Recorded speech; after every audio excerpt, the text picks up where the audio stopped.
Hi and welcome to Dr. Rod's Bike Surgery. This is the show on Men and Motors where we invite you, the viewer, to bring your bikes to my workshop where we can work together to help your project get on the road. This week my guest is Ian Grainger from Duckingfield in Tameside. Ian's brought along his Vespa scooter, which apparently is having some starting problems and also making suspicious rattling sounds. He's brought it to me to see if I can help him sort out what the problem is.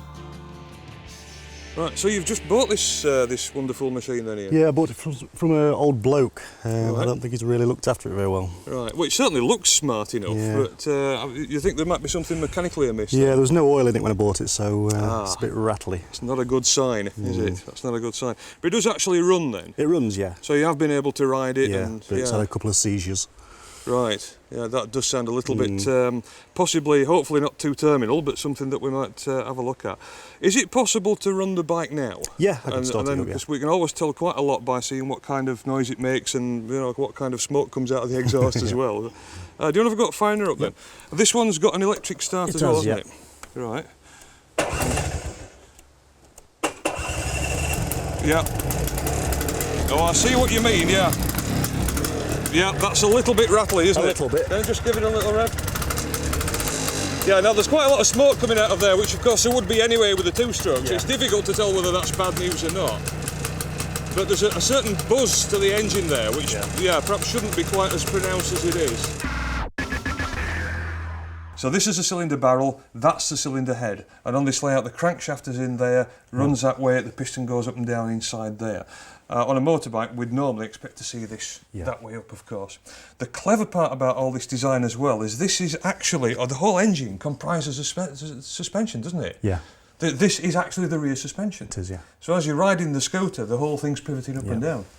Brilliant bit of combination of design. And of course these have been around in this layout since the 40s, am I right? Yeah, middle of the 40s, yeah. Fantastic. Not really altered a lot either. Right. They obviously got it right when they did it. Yeah. Right, so the next thing we need to do, we think we've got a problem with the noise coming from in here. Yeah. And this is certainly the bit that suffers if there has been a lubrication problem. So what we're going to have to do is get this top end of the engine off and let's have a look inside it and see what we can find. Right, so the first thing we're going to have a crack at then is dropping this exhaust system out of the way. And that's a 13mm nut on there.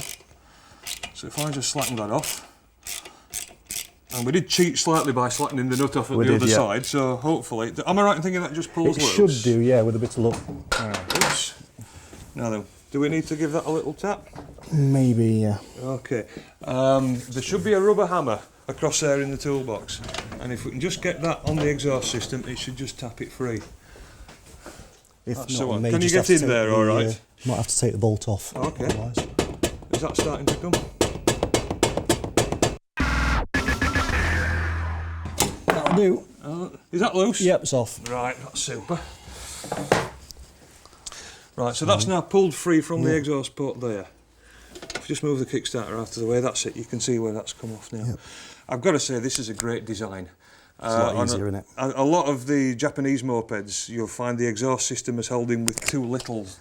That's very hard to get studs. to, Yeah, and they rust up. Yeah. And you put a spanner on them and they shear off, and it can be a nightmare getting them fixed. So this is a lot easier. So just need a 13mm socket now. Right, and we've got one hopefully to hand. And this is to remove the cylinder head.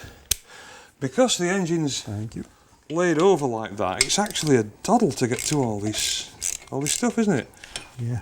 On any motorbike, you'd have to take petrol tanks off and lots of things off to get at this. Most of the jobs that you need to do on the engine, you can do it with the engine in the frame on these. Well, of course, that's one of the things that perhaps leaves this design open to criticism. With the engine on this side, then all the weight's at one side, isn't it? Does that affect the handling? Not at all, no. Everyone always says Vespa's weighted on one side, but I've never noticed a problem. Right. Of course, the traditional rival was the Lambretta, wasn't it? Yeah. Are they different? Is the engine in a different place? It's pretty similar, really. It's a... You can still get to it from one side. I might just have to lift that clip out. Oops. Oh, I see, yeah. And there we go, and that's the cylinder head coming off. Is she going to clear out of there? Brilliant. All the washers are still there as well. Right. Right, cylinder head out of the way. We'll come back and have another look at that in a moment or two, but we're nearly down to the gubbins, which is this, and this is the bit that we're concerned about. If there has been any kind of a lubrication failure, it can affect what's happened in there and the bearings. So what we should be able to do now, am I right in thinking that'll just slide off? It will, but it's going to touch the frame, so we're going to have to take these studs out first. Right, that's the easiest way to do it, is it? Yep. I suppose another alternative would be to unbolt the whole engine assembly. Yeah, but it takes a lot longer. Right, okay. So we're going to need a couple of nuts. This is the clever way of getting studs out. Unless you've got a stud extractor. Well, not to hand, but if you've got this method and it's going to work, then I'm very happy to go with it. This is what we've done so far. First of all, we've had to remove the right-hand cowling from the bike in order to find out where the engine is. Underneath there's another cowling over the engine, which is for the air cooling system, and we've had to take that off too. Once that's out of the way, we can then see the cylinder barrel and the cylinder head. But before we can dismantle it, the exhaust system has to come off. It's a fairly straightforward matter then to take off the cylinder head, and finally we now have to remove these 4 studs in order to pull the barrel free. Well, it's nice to get outside for a break from the workshop on this lovely day. It's been a busy day. It certainly has, yeah. There's quite a scene about these scooters, isn't there, Ian? There is, yeah. There's probably a rally on every weekend at least, somewhere in the country. Yeah. We get up to 10,000 people at the biggest rally of the year in the Isle of Wight. Yeah. So it's quite a big underground scene. You don't see them every day. Right. But they are out there. Right, and this is the Isle of Wight, is this when August or August bank holiday, yeah. Yeah, of course that's the big weekend in the biking calendar too, that's right.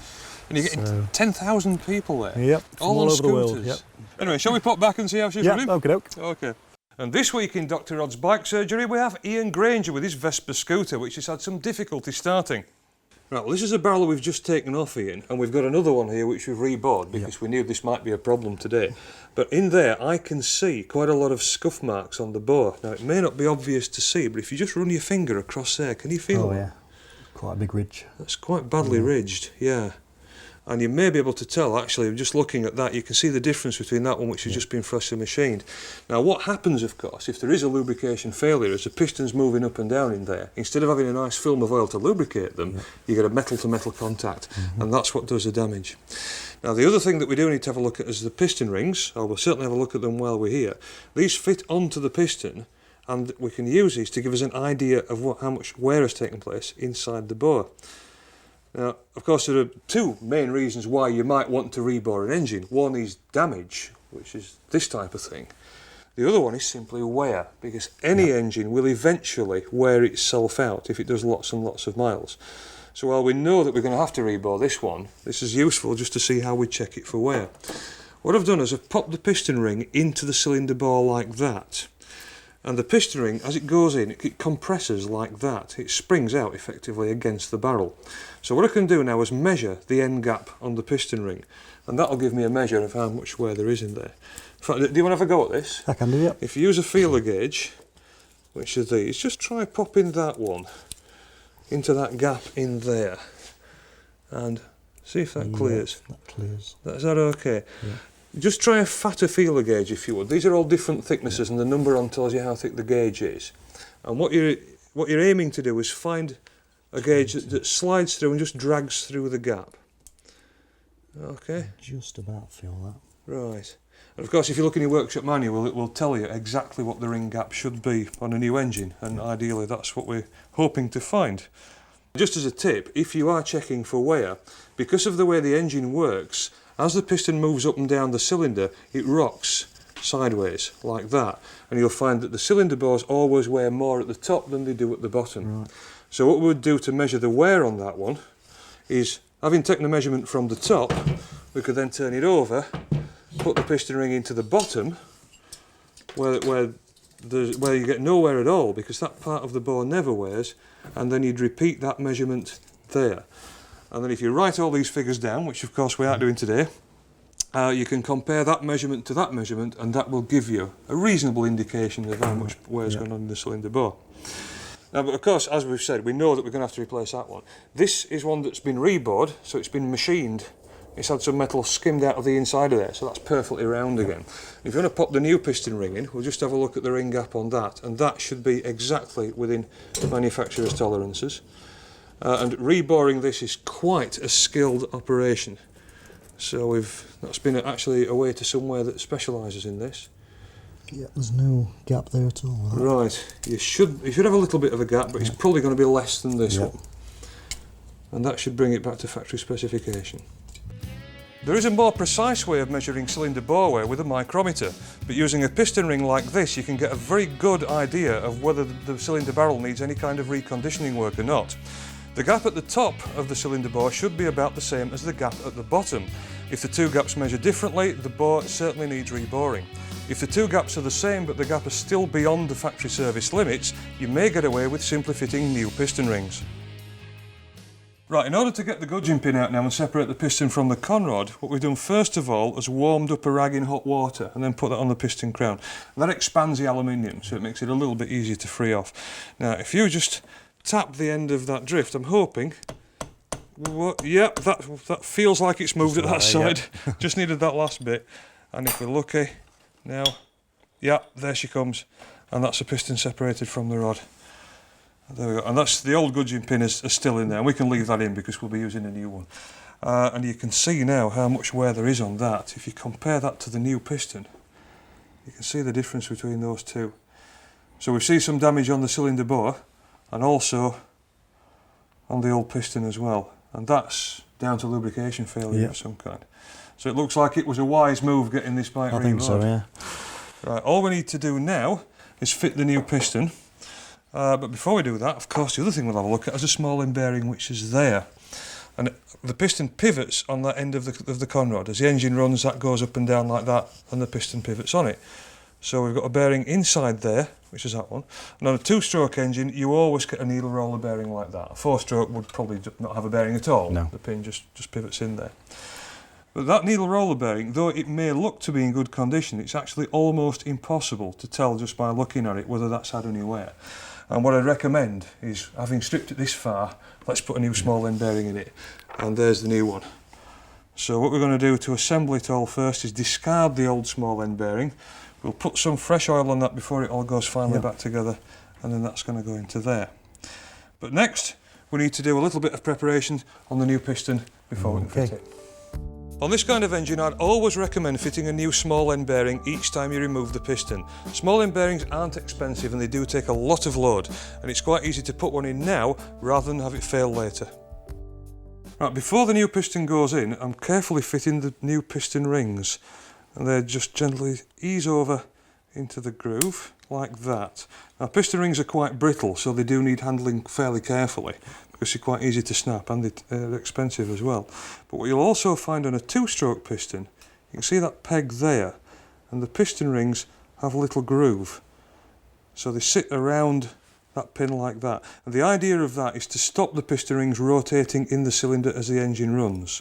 Because on a two-stroke, they get broken as you hit the ports at the side there. So they need to be correctly engaged like that.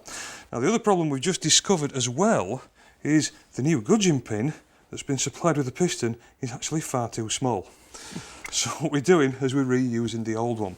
Now, I wouldn't normally do that because you do tend to replace these as a set with the new small end bearing. But in this particular case, there's very minimal wear on there. We don't think there was any problem with the old small end anyway, so we'll probably get away with it. But the option, of course, would be to stop and order spare parts and maybe come back in a week's time. So this is going to get you back on the road today. Right, in order to fit that, all we need to do now is offer that up to there. There's your new small end bearing in place. And if I pop the piston over there, and then the gudgeon pin should just push in like that. And once it's gone into the small end bearing, it should just slide home. We might just need to just give it a gentle tap with that small rubber hammer. That's it, and shouldn't need too much. Is that going in? Yep. Lovely. And what I'm doing here is I'm supporting the conrod as well at the back. Now ideally, and you'll find if you look in a workshop manual, there's a special tool to push that in. The thing to remember is, if you do have to tap a gudgeon pin, don't give it lots of clout, because you can actually bend the conrod, and that'll make the piston run at an angle in the bore, and you'll do more damage than you've solved. But as long as you're gentle with it and it's tapping in okay, it needs to go a little bit further. Will it go by hand? Nope. No, if I support that, do you want to use the drift that we used before? Or in fact, yes, use your new gudgeon pin, because we can't use it to run the engine. That's it. And here's an extra tip. Always use brand new piston circlips each time you disturb a piston. If one of those circlips should come off with the engine running, it will terminally damage the cylinder bore and do more damage than what you've just cured.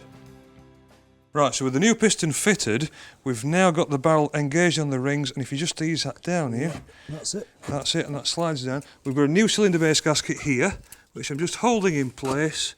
And as the crankcase engages on the cylinder mouth, there she is, and that's the cylinder barrel down. Beautiful. Right, next step is to put the studs back in, and then we can put the cylinder head back on.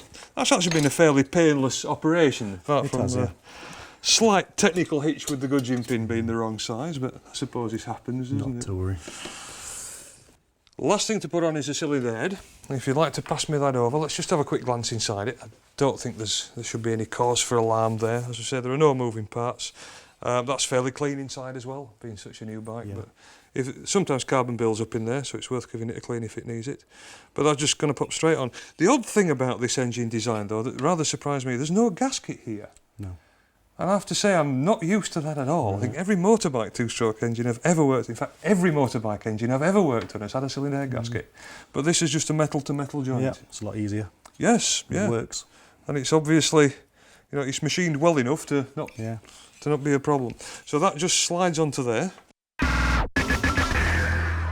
Oh, it's nice to get out for a break after that. We seem to be doing quite well. In the sunshine. You pleased with the way it's coming along? Yeah, I think so far. I have to say I'm quite impressed by the design of that scooter. It's simple, but it's functional. Do you find that these things are quite easy for people to maintain? They are really, yeah. As long as you've got a basic idea of what you're doing, everything's easy to get to. You can change the oil easy enough. There's no chain or anything to worry about. Just got your spark plug and your carburettor, which is quite easy to work on. All your cables are quite easy to get to as well, to adjust. So for a beginner who's coming to this looking for reliable transport that's dependable and they don't have to have a degree in mechanical engineering in order to keep it running then, is that fair? That's right, yeah. But if someone was coming to this new then, would you recommend that they went for classic design like a Vespa or go for something more modern and automatic? It depends what they want really. If they want to have something a little bit more stylish then yeah, go for the Vespa. Yeah. But if they want to be with the in-crowd with the kids, probably twist and go's more the way to go. We better go and fix yours then, had we? Okay then. Okay, right. Right, if you just nip those down now to hold the cylinder head on.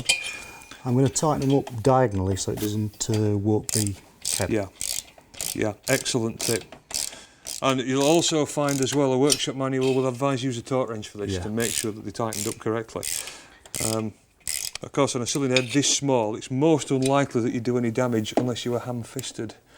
But nonetheless, if in doubt, use a torque wrench on it. And I can see there you're putting the long nut on the back as well. That holds the cowling in. That's the mounting for the cowling, isn't it? And before it all goes back together, of course, we'll try turning it over on the Kickstarter just to make sure that all those parts are working smoothly. Because if there should be any problem in there, we need to know about it before we try to start the engine up. Right, so that's the cylinder head back on. The final step then is this cowling for the air cooling. That's a bit of a juggle to get that over, is it? Yeah, it's just catching on the petrol pipe at the back there. Right. Is that clear? Am I holding that in a useful place? I think so. It's going. There we go. A bit of a fiddly design as are all of these things, but there we go. There we go, that's on. Just needs forcing on the back. I thought you said it needs forcing then. I'm sure you mean it needs just a little bit of gentle persuasion. There we go. And that's it. That's on at the bottom as well. There you go. Fantastic. Right, and this screw with the catch plate goes in at the bottom. What's that little plate for then? It's for a different exhaust that I've got a scorpion pipe. Ah, I see. Is that a performance pipe? It is, yeah. Right, and do you find it makes a noticeable difference? About 10 mile an hour on the top end. Really? Yeah, it's quite good. I'm amazed, frankly. I really am. Is that because these things are very restricted in the standard system? They are a bit restricted, but a standard pipe will pull better through the rev range. Will it? Yeah. So if you put a performance pipe on, you get more power at the expense of tractability then? That's right. Right, I see. Right, and that hooks on. Yep. You better just give me a hand with that, Ian. You're familiar with this. Lovely.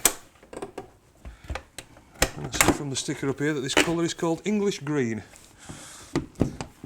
So that must be a special colour for us. There we go, and seat down. Job sorted. Okay, do you want to have a ride on it and let's see if she's any better? Yeah, I think we'd better do.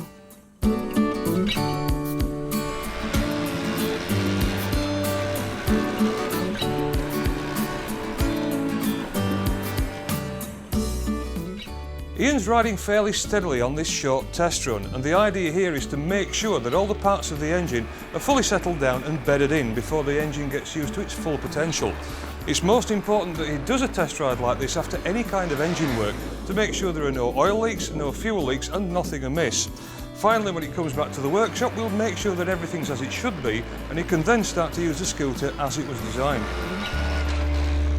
And don't forget to come back next week to see the next patient in Dr. Rod's bike surgery.